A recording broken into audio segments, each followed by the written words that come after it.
Assalamualaikum warahmatullahi wabarakatuh. Waalaikumsalam warahmatullahi wabarakatuh. Teman-temanku yang berbahagia dan Bapak Ibu guru yang saya hormati, perkenalkan kami dari kelompok 19A hendak membahas soal PPAD DIY kemarin, Mapel Bahasa Indonesia.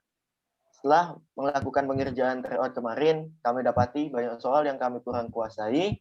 Nah, karena berhubung tryout MKKS semakin dekat, maka kami berniat untuk membahas dulu soal-soal bahasa Indonesia ini agar kami dapat meningkatkan pemahaman kami mengenai soal-soal bahasa Indonesia. Siap. Namun sebelum kita lanjut ke inti dari diskusi ini, saya hendak memperkenalkan dulu saya dan teman-teman saya. Saya Gading Ramadan Atmojo Nutriyadi, 9A absen 13. Salam kenal. Lalu ada teman saya Arlita.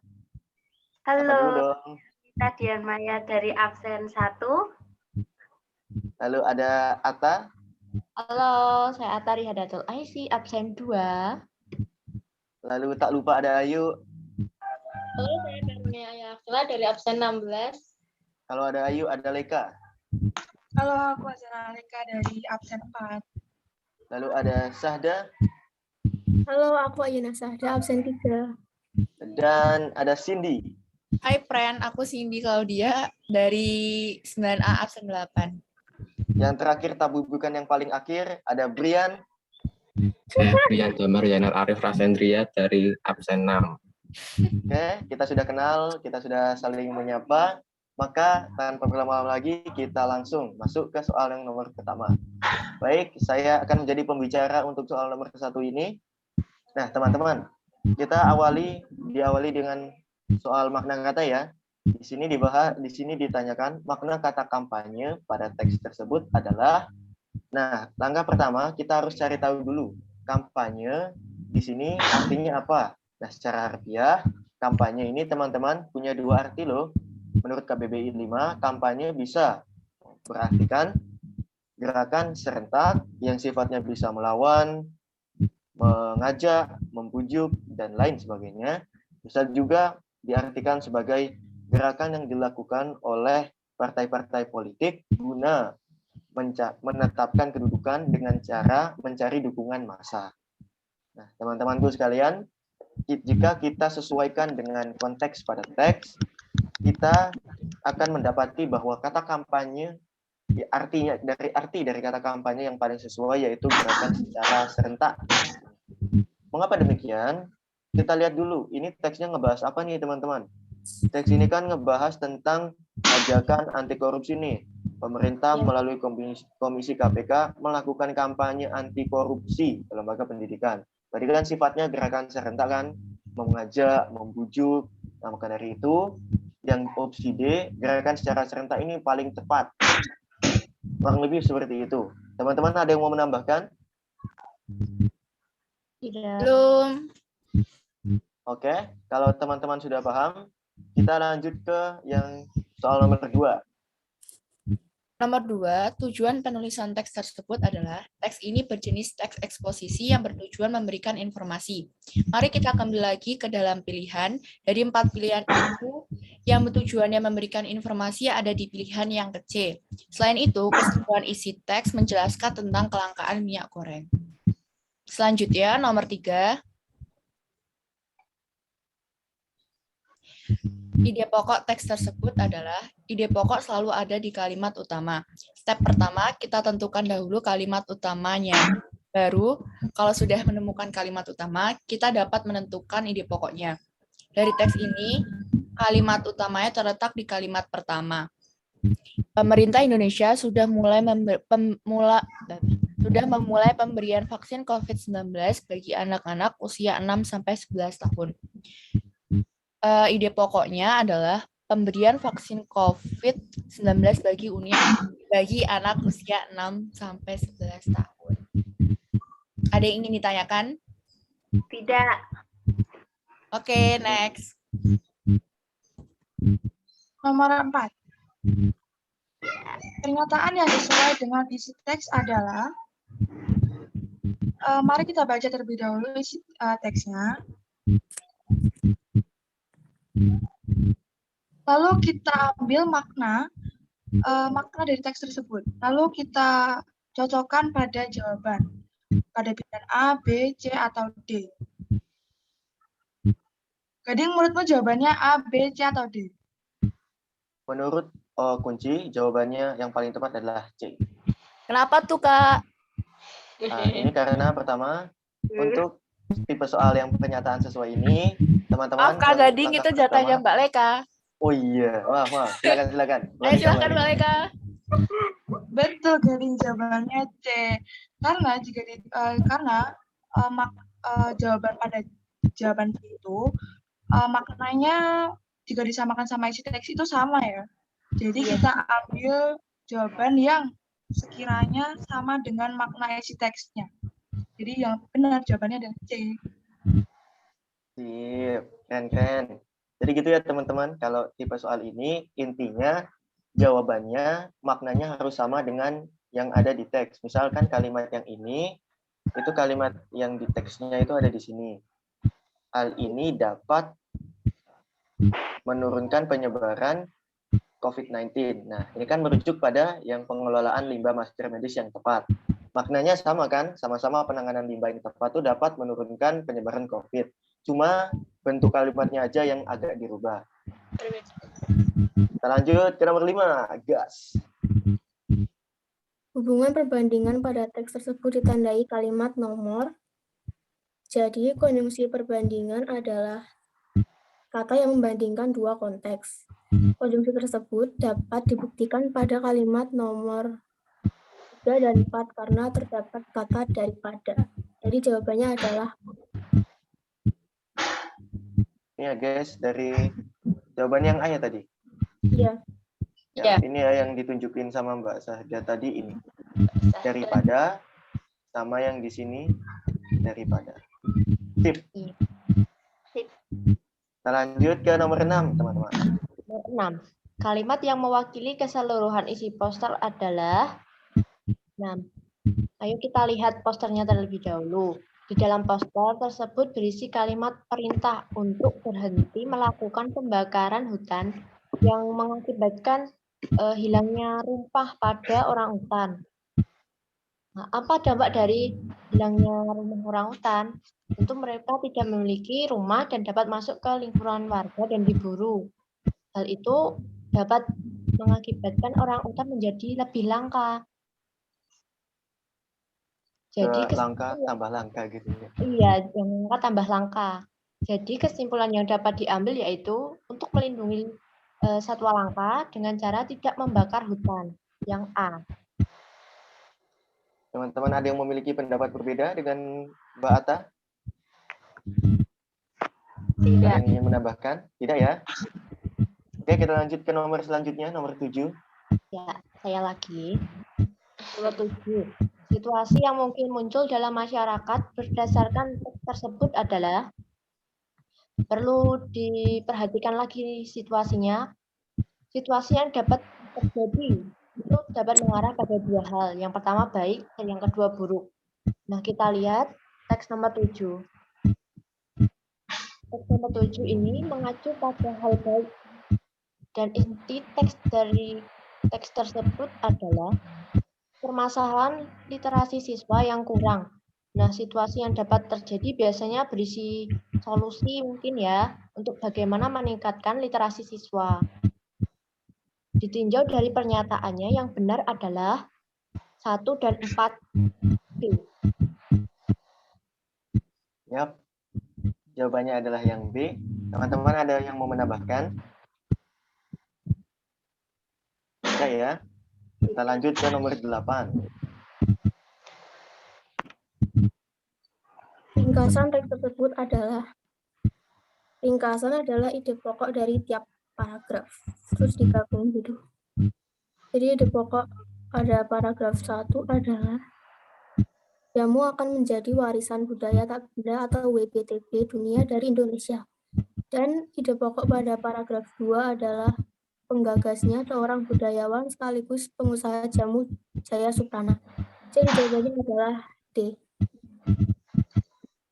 Jadi rumusnya tadi yang dikasih Mbak Sada gitu ya. ide pokok 1, ide pokok 2, ide pokok 3 jadiin 1. Siap, nomor 9. Simpulan dari teks tersebut adalah, jawabannya adalah A. Kesimpulan teks mengapa jawabannya bisa A karena pada teks ini fokus menunjukkan perbedaan sidik jari manusia yang beragam. Maka sidik jari bisa digunakan untuk identitas dan minimalisasi gesekan. Oke, ada teman-teman yang memiliki pendapat berbeda, mungkin tidak menambahkan. Ya, Di nomor 9 ini memang kemarin tuh banyak yang ketrik di sini karena memang membutuhkan pemahaman yang lumayan besar, waktunya juga tidak bisa kita menggunakan waktu yang sedikit karena banyak yang terjebak di sini. Jadi teman-teman hati-hati ya, besok kalau menemui soal yang seperti ini bisa mencari hal yang intinya, yang paling sering dibahas, yang menunjukkan. Siap. Kita lanjut ke nomor 10. Kalimat yang menyatakan fakta ditunjukkan oleh nomor 1 dan 3. Karena kalimat nomor 1 adalah kalimat definisi yang ditandai dengan adanya kata merupakan. Sedangkan kalimat nomor 3 menunjukkan ciri yang sifatnya universal dan tidak ada hubungan opini. Yang ingin ditanyakan? Yuk, sebelum kita lanjut, mungkin ada yang mau menambahkan atau gimana? Tidak ada? Oke, lanjut ke nomor 11. Nah, kembali lagi dengan saya Gading Ramadan. Untuk nomor 11 ini teman-teman merujuk pada jawaban yang ada di kunci, jawabannya adalah A. Nah, mengapa demikian? Teman-teman, kata teknis di sini lumayan mendominasi ya di teks 1 ini. Karena kata teknis itu kata-kata yang biasanya digunakan dalam bidang keilmuan. Sering kita jumpai di bidang keilmuan. Dan tentunya lawan dari kata teknis ini adalah kata populer. Yang mana kata populer adalah kata yang sudah sering kita dengar di telinga kita dalam kehidupan sehari-hari. Nah, teks 1 ini juga teman-teman baca, udah kelihatan kok kalau ini bukan teks yang sering kita jumpai. Maksudnya, nggak mungkin kan kita kalau nemu orang-orang, setiap orang ngomongnya kayak gini. Ini sangat kental dengan bidang keilmuan. Ditandai dengan beberapa penggunaan kata yang jarang kita temui kalau sedang mengobrol mungkin, seperti habitat, karbon, efek tadi, lalu global, dan kata gambut. Nah, kenapa nggak yang serapan nih? Nah, kata serapan di sini teman-teman ada, tapi kurang mendominasi keberadaannya. Kata atmosfer di sini sebenarnya adalah kata serapan dari bahasa Inggris, atmosfer, ditulis dalam bahasa Indonesia. Ini merupakan kata serapan. Lalu global, ini bukan kata serapan. Dan ya, ada, tapi kurang mendominasi di teks 1. Lalu untuk kata populer, teman-teman, seperti yang sudah kita bahas di awal tadi, kata teknis lawannya adalah populer. Maka jika teks 1 sudah mendefinisikan teknis, maka tidak mungkin jika ia juga mendefinisikan populer. Lalu untuk asing, teman-teman, kata asing sendiri adalah kata, bisa juga berupa kata daerah yang kita jarang dengar, bisa juga kata bahasa luar negeri yang juga jarang kita dengar. Kata asing ini intinya adalah kata yang bukan bahasa utama kita. Biasanya ditandai dengan kata yang diberi garis miring. Karena di teks 1 ini tidak ada, maka kata asing ini kurang tepat. Lalu pola penggunaan bahasa di teks kedua, kita seperti pertama tadi, kita analisis dulu. Teks kedua ini jika teman-teman baca sekilas, juga sudah menunjukkan bahwa menggunakan bahasa yang ramah di telinga kita, yang sering kita dengar di kehidupan sehari-hari. Begitulah kata populer. Nah, bisa ditandai dengan penggunaan kata bahasa yang to the point dan sering kita dengar kata-katanya. Seperti penggunaannya tidak terlalu rumit di sini. Lalu untuk asing, seperti teks pertama tadi, tidak kita jumpai kata asing di sini, tidak ada kalimat bergaris miring juga. Lalu istilah, Tidak ada istilah khusus di sini, teman-teman. Istilah itu seperti kalau di bidang ilmu pengetahuan alam itu kayak homogen, heterogen, lalu kita kalau pindah ke masak sendiri itu nanti ada namanya boiling atau poaching. Kalau balik lagi ke IPA nanti ada evaporasi, destilasi, dan lain sebagainya. Ini tidak ada ya, karena penggunaan katanya sendiri sudah kata populer tadi yang sering kita dengar. Lalu kata serapan di sini tidak ada. Kalaupun ada, itu nanti sifatnya sangat tidak mendominasi. Kurang lebih seperti itu ya.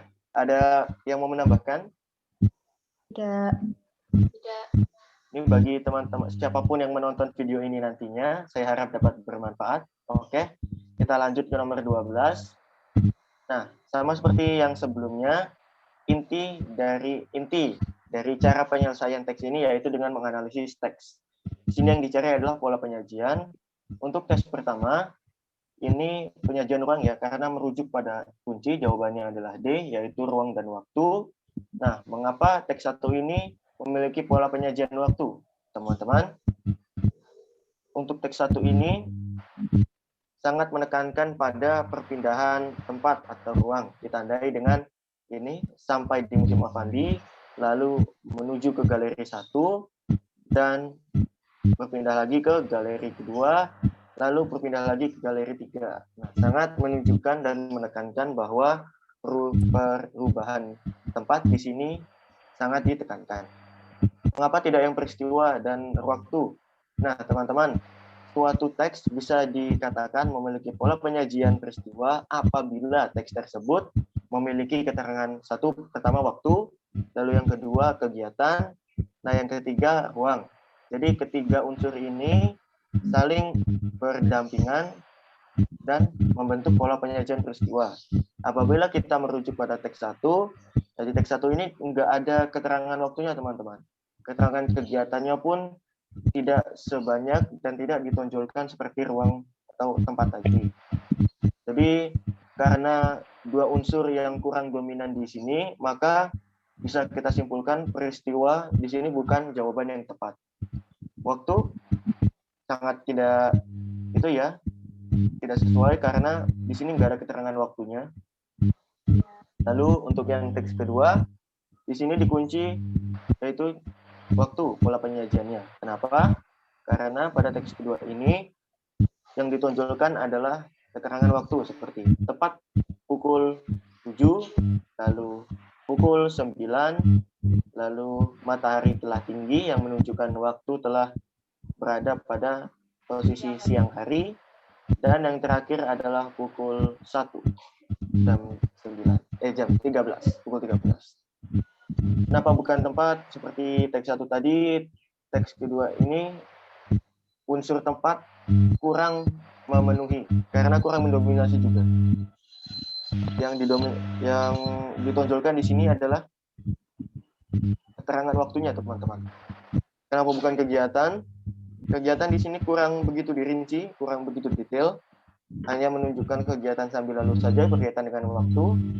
Lalu ruang di sini memiliki makna yang sama dengan tempat. Jadi kalau tempat tadi saja kurang tepat, maka ruang juga kurang tepat di sini. Ada yang mau disampaikan dulu terkait pembahasan saya? Ada yang mau melengkapi? Nggak ada? Oke, kita lanjut ke nomor 13.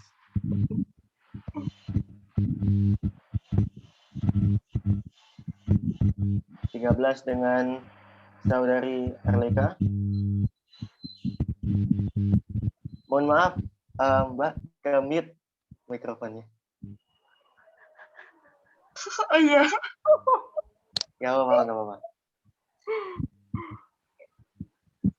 Nomor 13, bukti watak merak ini ditunjukkan kalimat nomor. Jadi kita mencari bukti bahwa merak itu iri ya. Menurut jawaban benar menurut kunci jawaban adalah C, 2 dan 4. Mari kita lihat pada teks nomor 2. Pada teks nomor tersebut ditandai dengan kata tidak suka dan membenci. Ketiga kata tersebut menunjukkan bahwa merak iri kepada Nuri ya. Dan tersebut digambarkan oleh penulis. Kita lihat nomor 4. Pada nomor 4 ditandai dengan pada kata mencari tanaman beracun. Kata tersebut menggambarkan bahwa para tanaman beracun untuk meracuni Nuri agar suaranya menjadi serak rusak gitu ya. Jadi itu menggambarkan kalau merak iri. Dan teks tersebut digambarkan melalui tindakan tokoh. Jadi benar bahwa jawabannya adalah C, 2 dan 4. Sip, teman-teman ada yang mau menambahkan? Tidak. Nah, gitu ya. Jadi di teks ini tuh nggak disampaikan secara langsung bahwa Nuri iri, tapi disampaikan melalui tadi cerita langsung oleh penulis dengan kata tidak suka ini dan membenci, lalu kita simpulkan juga dari kegiatan. Oke, kita lanjut ke nomor 14. Peristiwa yang terdapat pada kutipan cerita tersebut adalah C, 2 dan 4. Mengapa pernyataan 2 benar? Karena dari perkataan Cecil seperti meminta bantuan kepada monyet dengan memberi imbalan berupa pisang. Kemudian, mengapa pernyataan 4 benar? Karena terdapat pada kalimat 5 yang berisi tiba-tiba dari kejauhan tampak makhluk berbulu mirip serigala berkaki 2 yang tadi mengejarnya.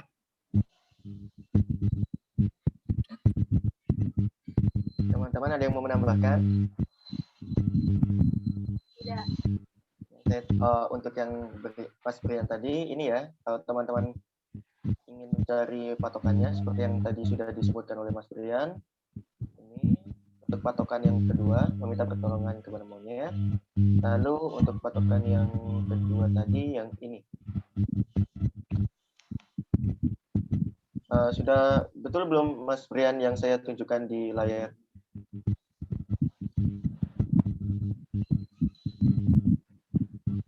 Apa, Oke, Ding? insya Allah sudah benar ya? Kayaknya udah ya? Udah kok, udah. Oke. Lanjut ke nomor 15. Siapa tuh 15? Saya. Suaranya kecil banget, siapa? Ayu. Mana nih Mbak Ayu? Alasan tokoh harus bekerja di tempat Pak Ahmad adalah sebelumnya kita perlu membaca dulu isi teksnya. Pada paragraf terakhir dijelaskan bahwa sudah sebulan Restu bekerja di tempat Pak Mamat pulang sekolah. Hal ini masih ia rahasiakan dari ibu. Kacamata ibu patah dan harus segera diganti. Pekerjaan ibu sebagai penjahit membutuhkan benda itu. Gimana secara langsung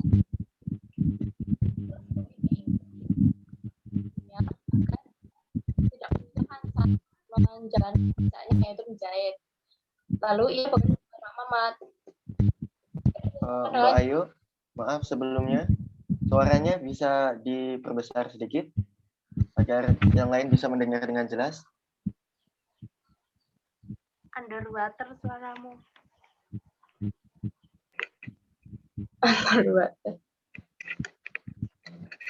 Ya, maaf atas ketidaknyamanannya. Memang suaraku kurang keras. Siap, sudah jelas. Sekarang udah jelas kok. Jadi aku mencatat ya. Ya, kita ulangi lagi ya. Alasan tokoh Restu bekerja di tempat Pak Mamat adalah, kita baca dulu pada paragraf terakhir pada kalimat, hal ini sudah sebulan Restu bekerja di tempat Pak Mamat pulang sekolah. Hal ini masih ia rahasiakan pada ibu. Kacamata ibu patah dan harus segera diganti. Pekerjaan ibu sebagai penjahit membutuhkan benda itu. Secara tidak langsung, teks tersebut memberitahu bahwa tokoh Restu ingin memberikan ibu kacamata agar ia memudahkan ibu dalam menjahit. Lalu ia pun bekerja di tempat Pak Mamat. Jika kita sesuaikan dengan pilihan jawaban yang ada di jawaban, maka yang paling tepat adalah A, ingin membelikan ibu kacamata. Ada tambahan? Sudah lengkap menurut saya. Yang lain? Sudah lengkap juga. Oke, kita lanjut ya teman-teman ke nomor 16. Latar, tempat, dan suasana dalam kutipan cerita tersebut adalah untuk kunci jawaban yaitu B ya. Yuk, jalan raya dan menegangkan. Kenapa bisa jalan raya? Kita bisa membaca pada kalimat ke-4.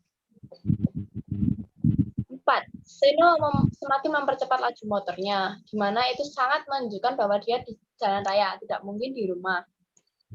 Lalu untuk suasana menegangkan, tandai dengan penggalan cerita, tiba-tiba cahaya putih berkelabat diikuti suara yang merobek gendang pendengaran. Sebuah pohon tumbang beberapa meter di depannya. Tentu saja itu sangat menegangkan bagi tokoh tersebut, Seno. Ada tambahan? Sudah ada ya? Sudah lengkap, sudah lengkap. Keren. Dari yang lain ada lagi? Sudah ya? Sip, kita lanjut ke nomor 17. Lanjut ke nomor 17. Cara pengarang menggambarkan watak tokoh melalui. Pada teks ini sudah terlihat jelas. Rifai yang melihat benda terjadi langsung menolongnya dan membebaskan keranjang belanja benda yang berserakan. Tokoh tersebut langsung melakukan tindakan saat melihat ibunya terjatuh. Berarti cara pengarang menggambarkan watak tersebut melalui perilaku tokoh yang langsung secara cepat merespon adanya kejadian di sekitarnya. Di mana dapat ditandai dengan langsung menolongnya dan membereskan keranjang belanjaan ibu.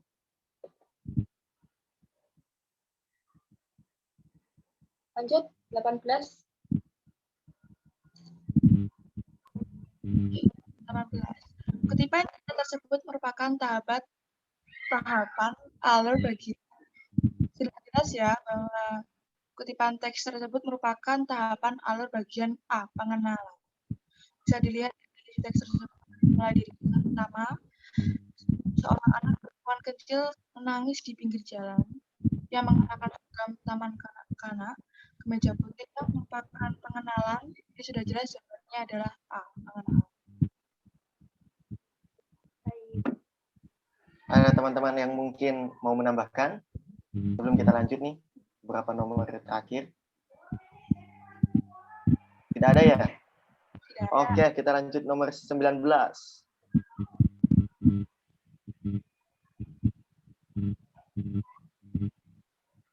Nomor 19. Mike, Bos. Lupa, astagfirullah. 19.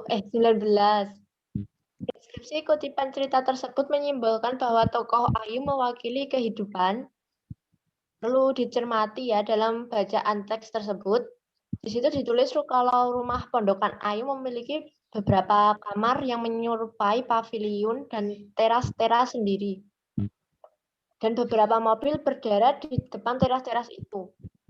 Itu bisa menunjukkan bahwa Ayu berasal dari golongan ke atas.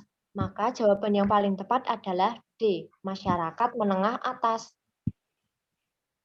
Oke. Terasa kita sudah sampai di penghujung diskusi nomor 20. Teman-teman.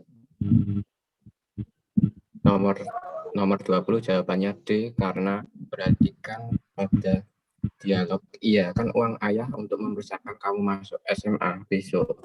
Coba lihat itu. Banyak juga loh teman-teman yang naik sepeda ke sekolah. Kamu besok coba naik sepeda. Mau, ucap ayah. Seolah-olah meminta anaknya untuk bersyukur dan jangan memaksa kehendak. Alhamdulillah. Siap. Jawaban dari Mas Brian tadi sudah tepat. Yang lain ada yang mau menambahkan? Menurut saya sudah tepat banget itu. Tidak. Oke. Baik, teman-temanku sekalian dan guru-guru yang saya banggakan. Kita untuk kesempatan kali ini hanya sampai ke nomor 20 karena beberapa alasan. Kami mohon maaf jika ada kesalahan dalam kami berbicara atau kesalahan kami dalam menjelaskan. Jikalau ada kebaikan, jikalau ada benarnya itu datangnya dari Allah, jikalau ada salahnya itu datangnya pasti dari kami. Bapak Ibu guru yang saya hormati, mohon jika Bapak Ibu guru didapati menonton video ini bisa membenarkan segala kesalahan yang kami buat. Dan untuk teman-teman yang menonton, kami harap video kami dapat membantu teman-teman dalam menghadapi ASPDM KKS besok. Ada kurang lebihnya kami mohon maaf.